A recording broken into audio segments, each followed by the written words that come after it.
नमस्कार, Hasanpura news express में आप सभी का स्वागत है।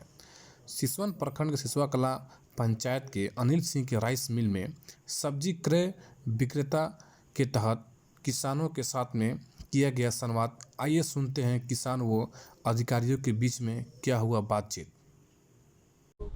आज हम लोग यहाँ पे एकत्रित हुए हैं। सिसवन सब्जी उत्पादक सहयोग समिति का निबंधन हुआ है और वो क्रय शुरू कर रही है। इसमें जो इसके सदस्य किसान हैं उनका जो सब्जी उत्पादन है उसको क्रय करने की व्यवस्था इस समिति में की गई है और इसका यही प्रयास है कि जो सब्जी उत्पादक किसान हैं उनको उनके सब्जी का अच्छा दर मिल सके। अगर इसमें किसान क्रय कर रहे हैं तो उनको क्या बेनिफिट मिलेगा जो इसमें सदस्य हैं? इसमें जो सदस्य बनेंगे और जो सब्जी उत्पादन करेंगे, पहला तो ये है कि उनका उत्पादित जो सब्जी होगा वो इस समिति में क्रय कर लिया जाएगा। इसके अलावा आने वाले समय में बहुत सी सुविधाएं, जो खेती करने के लिए जो भी सुविधाएं हैं वो देने का यहाँ से व्यवस्था होगा। जैसे उनको केसीसी मिल जाएगा, कृषि यंत्र की व्यवस्था यहाँ पे रहेगी, वो भाड़े पे कृषि यंत्र ले करके अपने खेतों की जुताई कटाई सब चीज़ कर सकते हैं। इसके अलावा खाद बीज की व्यवस्था होगी। तो ये सारी सुविधाएं उनको आने वाले समय में मिलेगा इस समिति के माध्यम से। सभी किसानों को ये फायदा मिलने वाला है या फिर जो सदस्य हैं उनको? केवल इसके जो सदस्य रहेंगे उनको मिलेगा। सदस्य बनने की सामान्य प्रक्रिया है, वो 100 रुपये का सदस्यता शुल्क दे देंगे, जमा करेंगे और 100 रुपया का शेयर वो खरीद लेंगे। यानी 200 रुपया उनको सदस्य बनने के लिए व्यय करना पड़ेगा, जो समिति के खाते में जमा होगा और वो सदस्य इसके बन सकते हैं। जो खाद बीज होता है सर, वो मुफ्त में दिलाया जाएगा इनको? नहीं, उसके लिए जो निर्धारित सरकारी दर होगा उसी दर से ही उनको खाद बीज मिलेगा, मुफ्त में नहीं मिलेगा। एक्चुअल में सहकारी संस्था जो है वो व्यवसाय करती है। व्यवसाय वो अपने सदस्यों के हित में करती है कि उनके सदस्यों को भी लाभ हो और साथ ही साथ समिति को भी लाभ हो। तो कोई भी सहकारी संस्था जो है वो व्यवसायिक संस्था होती है। इसमें मुफ्त के रूप में किसी चीज़ उनको उपलब्ध नहीं कराया जाएगा, लेकिन हाँ, उनके लाभ का ध्यान रखा जाएगा कि उनको, उनके सदस्यों को कैसे अधिक से अधिक लाभ हो।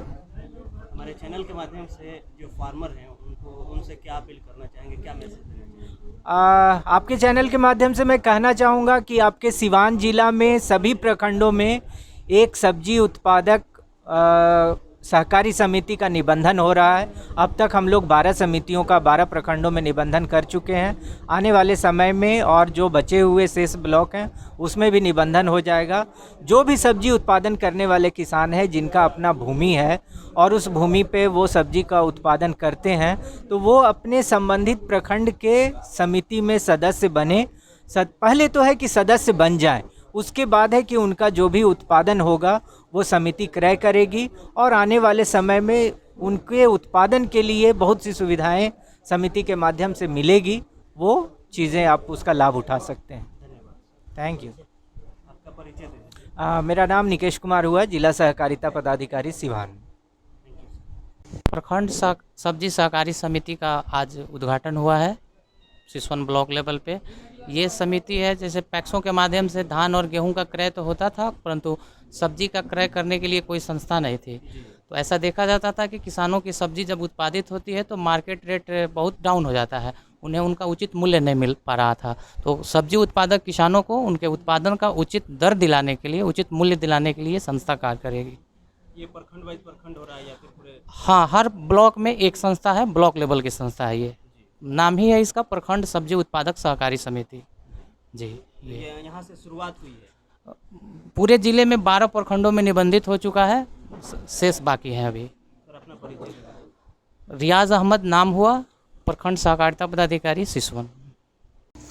आज समिति की बैठक हुई है, क्या क्या बताया गया और आगे इसके क्या लाभ हो सकते हैं? समिति की बैठक में ये बताया गया कि जो किसान अपना सब्जी का खेती करेंगे, आज जो इस समिति के सदस्य होंगे उनको सरकारी दर पर उनके उपज का मूल्य मिलेगा और जो खाद भंडार है वो भी सरकारी दर पर मिलेगा। बीज का जो आता है, जैसे उत्पाद के लिए बीज आता है हाँ, तो वो जैसे बढ़ेगा इसका अथी उसके अनुसार बढ़िया बीज मिलेगा, फिर समिति के माध्यम से खाद मिलेगा।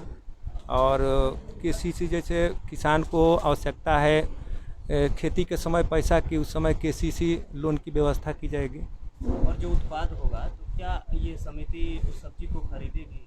हाँ, समिति खरीदेगी उस उत्पाद को। मार्केट रेट है उस हिसाब से खरीदेगी? मार्केट रेट से मतलब इसका रेट अलग होगा। अलग। हाँ, इसका एक ठो रेट स्टैंडर्ड होगा जो फसल के कम और बेच होने से उस पर निर्भर नहीं करेगा। जैसे होता है कि ज़्यादा सब्जी हो गया तो रेट डाउन हो जाता है, वैसा इस चीज़ में नहीं है। सेम रहेगा हाँ, इसका स्टैंडर्ड रेट रहेगा, उसके अनुसार इसका क्रय विक्रय किया जाएगा। अगर यहाँ बिक जाता है तो ठीक है, नहीं तो दूसरे जगह जहाँ मार्केट इसका एथी होगा वहाँ भेजा जाएगा। नाम अपना परिचय दे दीजिए। अनिल कुमार सिंह, मैं अध्यक्ष हूँ इस समिति का।